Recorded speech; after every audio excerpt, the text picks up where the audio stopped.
യാഗത്തിലല്ല കരുണയിലത്രേ ഞാൻ പ്രസാദിക്കുന്നു.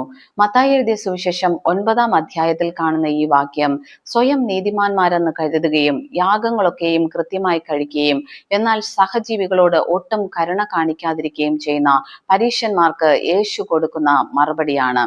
എൻ്റെ ജീവിതത്തിലെ കഴിഞ്ഞ കാല ഒരു അനുഭവം നിങ്ങളുമായിട്ട് പങ്കുവയ്ക്കാൻ ഞാൻ ആഗ്രഹിക്കുന്നു. എൻ്റെ മകൻ കുട്ടിയായിരുന്ന കാലത്ത് ഞാൻ അവനെ പഠിപ്പിക്കാറുണ്ട്.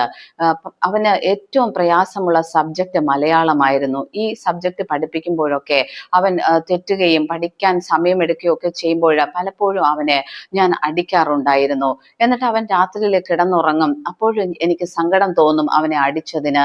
ഞാൻ പോയിട്ട് അവൻ്റെ തലയിൽ കൈവച്ച് പ്രാർത്ഥിക്കും, അവൻ്റെ കാലിൽ പിടിച്ച് പ്രാർത്ഥിക്കും. ഇങ്ങനെയൊക്കെ ചെയ്യാറുണ്ട്. എൻ്റെ ചിന്തയെന്ന് പറയുന്നത് എൻ്റെ ഈ പ്രാർത്ഥന ദൈവസന്നിധിയിലെത്തി ദൈവം എന്നോട് ക്ഷമിച്ചു എന്നായിരുന്നു.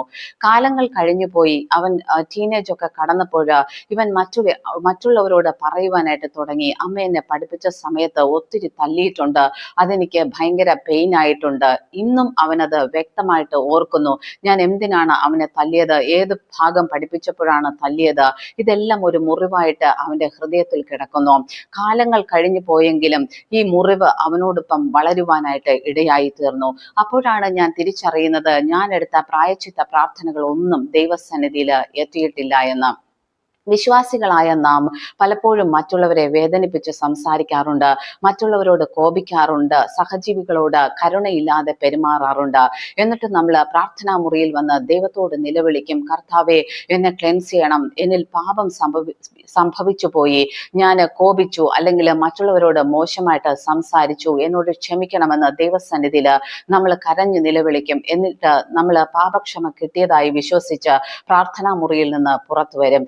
എന്നാൽ ഇവിടെ ഈ വചനം നമ്മെ ഓർമ്മിപ്പിക്കുന്നത്, നമ്മളൊരു വ്യക്തിയെ മുറിവേൽപ്പിച്ചിട്ടുണ്ടെങ്കിൽ ആദ്യം ആ വ്യക്തിയോട് സംസാരിച്ച് അവന്റെ ഹൃദയത്തിന് ആശ്വാസം കൊടുക്കുക, അവന്റെ ഹൃദയത്തിലെ മുറിവിനെ ഉണക്കുവാനായിട്ട് ശ്രമിക്കുക.